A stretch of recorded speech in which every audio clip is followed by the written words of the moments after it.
Assalamualaikum warahmatullahi wabarakatuh. Perkenalkan, nama saya Nur Faiza, mahasiswa Magister Pendidikan Dasar dari UPCC Batam.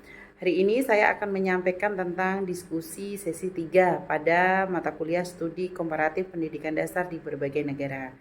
Di sini disajikan dua pertanyaan. Pertanyaan yang pertama itu, bagaimana sih dalam konteks pendidikan dasar di Indonesia perbandingan antara manfaat dan tantangan dari pendidikan formal dan informal? Sebagai guru pendidikan dasar, bagaimana Anda dapat mengintegrasikan elemen-elemen pendidikan informal ke dalam kurikulum formal untuk meningkatkan keterampilan sosial, kreativitas, dan penerapan pengetahuan dalam kehidupan sehari-hari siswa? Izin saya akan mencoba menjawab diskusi itu. Yang pertama saya mulai dari manfaat. Nah, manfaat dari pendidikan formal itu sendiri itu pertama dimulai dari strukturnya jelas dan terstandarisasi, sehingga memungkinkan siswa untuk mendapatkan pengetahuan dasar yang diperlukan untuk melanjutkan ke jenjang pendidikan yang lebih tinggi. Selain struktur yang jelas, juga terdapat fasilitas atau memfasilitasi pengembangan kognitif, efektif, dan psikomotorik melalui kurikulum yang terencana.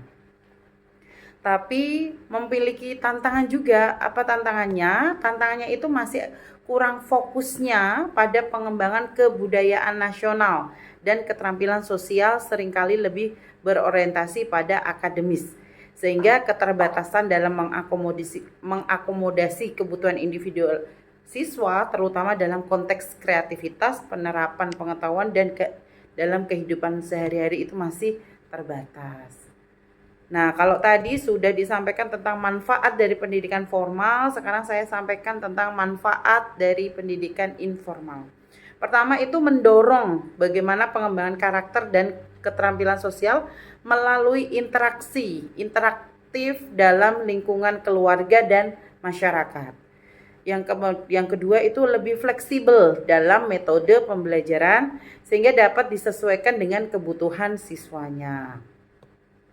Tapi di pembelajaran informal ini juga terdapat tantangan. Tantangannya itu salah satunya menjadi kurangnya pengakuan dan dukungan dari sistem pendidikan formal, sehingga potensi pendidikan informal ini masih seringkali tidak dimanfaatkan secara optimal.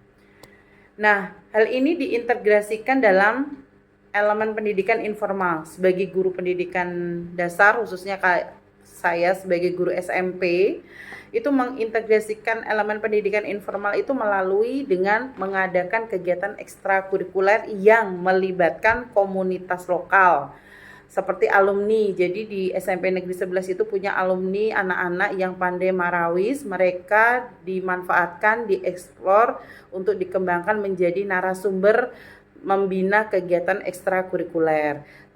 Kemudian itu bergerak dalam bidang proyek sosial maupun seni. Untuk ini tujuannya untuk meningkatkan keterampilan sosial dan kreativitas siswa. Selain itu juga untuk mendorong pembelajaran berbasis proyek yang mengaitkan antara materi pembelajaran dengan situasi nyata di kehidupan sehari-hari, sehingga siswa dapat menerapkan pengetahuan yang mereka pelajari. Baik, melanjutkan pertanyaan diskusi yang kedua, bagaimana sih pendidikan formal dan informal itu memiliki peran yang signifikan dalam pembentukan karakter dan keterampilan siswa di tingkat pendidikan dasar? Di Indonesia masih banyak anak-anak yang mengalami kesenjangan dalam akses terhadap pendidikan formal. Sebagai guru, bagaimana pendapat Anda dapat berperan dalam mengatasi tantangan ini, terutama untuk siswa yang mungkin memiliki keterbatasan akses terhadap pendidikan formal? Bagaimana pendekatan Anda untuk memastikan bahwa pendidikan informal juga dapat memberikan kontribusi positif bagi perkembangan mereka? Izin jawaban nomor 2 itu terkait pertanyaan tersebut. Saya coba menyampaikan cara mengatasi kesenjangan pada akses pendidikan formal. Yang pertama, kita memiliki peran sebagai guru. Sebagai guru, kita berperan dalam mengatasi tantangan dan akses pendidikan formal. Pertama, melakukan pengembangan program pembelajaran yang inklusif. yang dapat diakses oleh siswa dengan keterbatasan, seperti adanya kelas tambahan atau pembelajaran jarak jauh.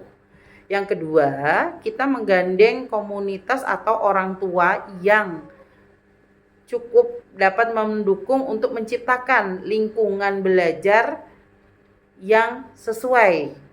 Contohnya, pembelajaran bisa dilakukan di rumah maupun di luar sekolah.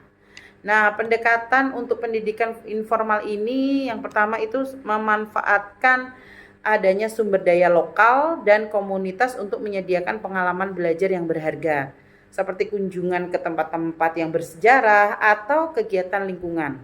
Yang kedua, mengintegrasikan pendidikan karakter dan keterampilan hidup dalam setiap aspek pembelajaran, sehingga siswa itu dapat belajar dari pengalaman mereka sehari-hari.